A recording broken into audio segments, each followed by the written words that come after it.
Once in Scotland, a young lad was so smitten with a bonny lass that he did nothing but think of her night and day. At last he summoned his courage, offered her his heart and asked for hers to return. However, the lass did not share the same feeling about him. As you may know, this sort of thing can happen.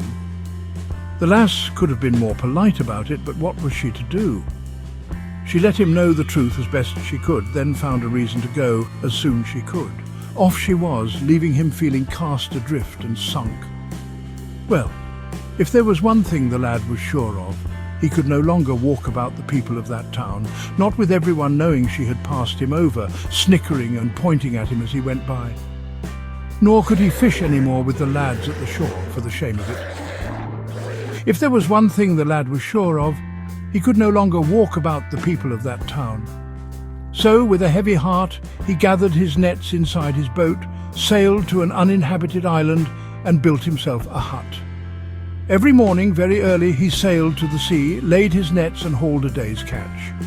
He took the fish to market at a port where no one would recognize him, sold his catch, bought food and other necessities, and sailed home to his island. Such was his life, day after day. And so it would have stayed, but one day, in the corner of his eye, he caught something gleaming amidst the fish in his net. Quickly he grabbed the net by one hand, though the thing inside twisted and thrashed, and tied the net into a knot so that whatever it was securely fastened. Release me! It was a mermaid, in his net.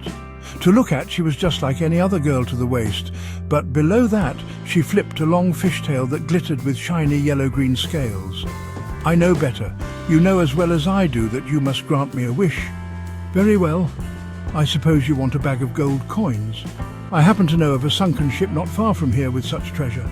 I have no interest in a bag of coins. It will not give me what I want.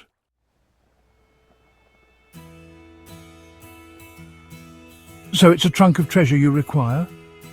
I am the daughter of the King of the Sea, and can have my mer-servants deliver such a trunk to your island. If you know enough about me to know about my island, you know what it is that I really want. The bonny lass? Why her? Oh, you know why. Her blue eyes, her blonde hair, the way she moves.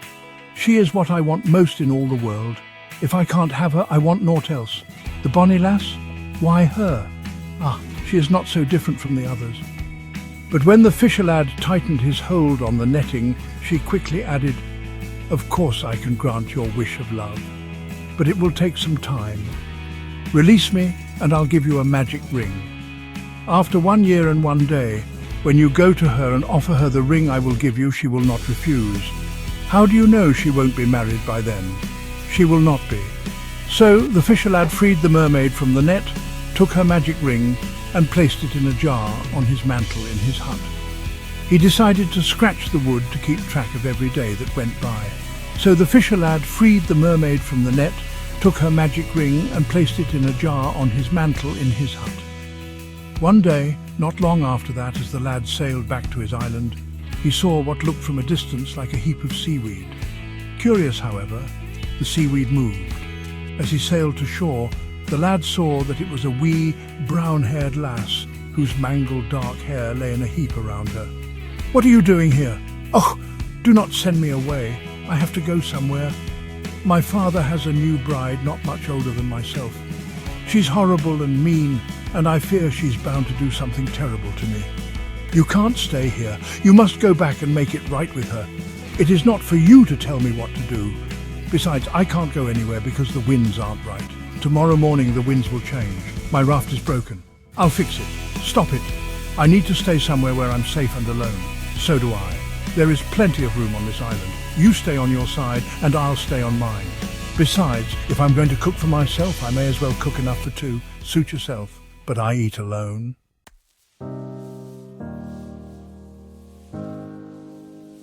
There is plenty of room on this island. You stay on your side and I'll stay on mine.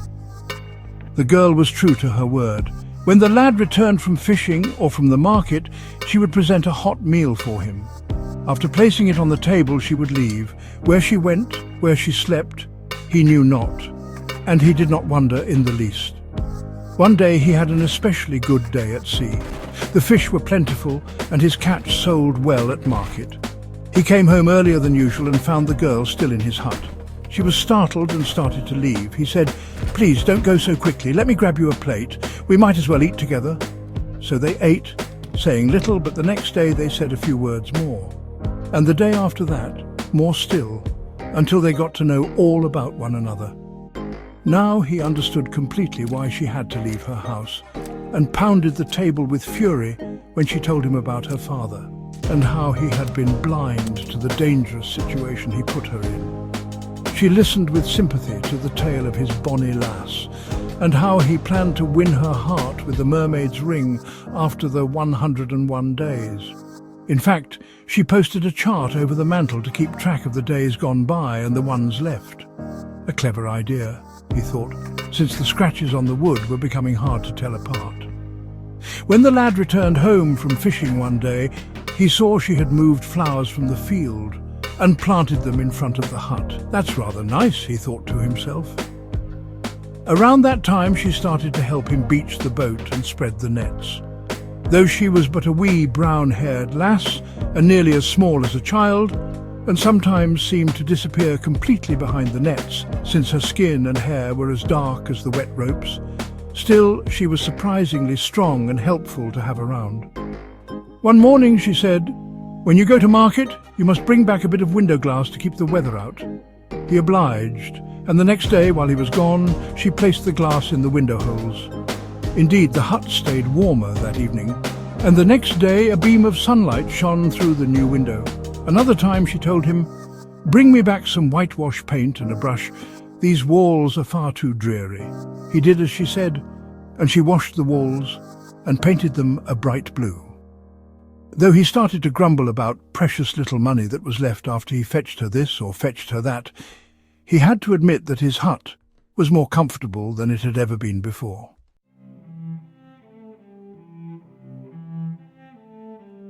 On the other side of the island one day, he noticed a pile of grass had been pushed against a group of thick trees and was pressed down in the middle. He realized that it must be where she slept at night. A bit ashamed that he had never wondered about it before, he decided to forego fishing for a few days and instead started gathering wood and hammering it to the hut. "Fisherlad! What are you up to now, Fisherlad? 'Tis not proper for a lass to sleep outside in a mound of grass. This will be a room of your own. Wee brown-haired lass, don't do it on my account. I'm perfectly fine where I am." But he noticed as she went about the house that evening, she was humming to herself, a melody that was the same as one his mother used to sing. And so the days went quickly by. Before he knew it, it was the 365th day, one whole year since the fateful day he had caught the mermaid in his net. When the lad entered the hut that afternoon, he saw the girl in front of the hearth with the magic ring on her finger, holding up her hand and looking at it from all angles. "Fisherlad, what are you doing, wee brown-haired lass?" "'Tis nothing, just making sure all is well with the ring for tomorrow." She went to her room. When she returned, she held a packet with all of her belongings. "Wee brown-haired lass, I'm leaving now. I'm going back to my father's home." "Fisherlad, what? Aren't you worried how they will treat you?" "Wee brown-haired lass, I'm leaving now. I'm going back to my father's home." "Wee brown-haired lass, I'll manage. I'm older now." "Fisherlad, it's only been a year." "Wee brown-haired lass, 1 year is enough." "Fisherlad, but the winds aren't right." "Wee brown-haired lass, they will be soon." "Fisherlad, we never fixed your raft. I'll give you a ride in the boat." "Wee brown-haired lass, I've fixed the raft. I'd just as soon leave the way I came, if that's all right with you." "Wee brown-haired lass, tomorrow you will claim your own true love." "Wee brown-haired lass, tomorrow you will claim your own true love." And she left.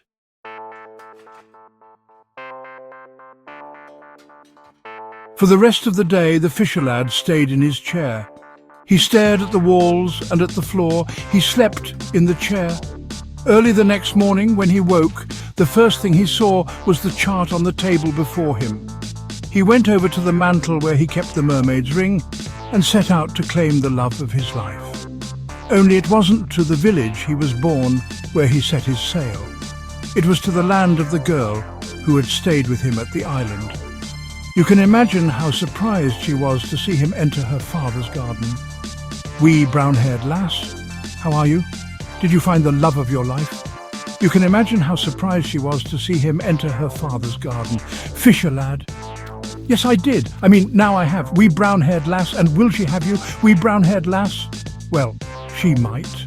If they had a chance to get to know each other, that is, in that way. Fisherlad, you tell me. So the lad found a place to live, not far from where she lived, and he went fishing each day.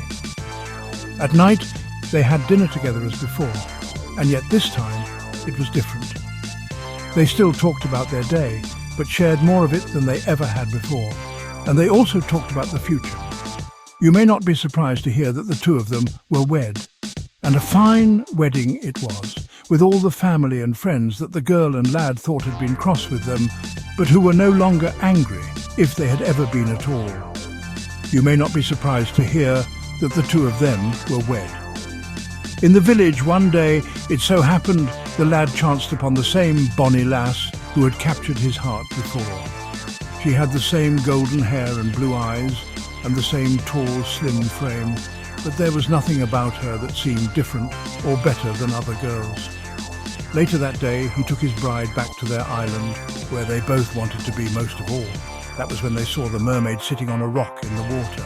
Mermaid, did you find your own true love, Fisherlad? Yes, I did, and here she is. Mermaid, did you find your own true love, Mermaid? But she does not have blonde hair, Fisherlad. Aye, Mermaid, and she does not have blue eyes, Fisherlad. Aye, Mermaid, nor is she tall or slim, Fisherlad. 'Tis so, as you can see, she's right short, and if I can say so, perhaps a bit filled out. Mermaid, yet she is your own true love, Fisherlad. No doubt about it, Mermaid. So our bargain is kept. You got what you asked for. The mermaid dived off the rock and into the sea, and that was the last they ever saw of her. And so the fisherlad and his wee brown-haired lass lived happily for the rest of their days.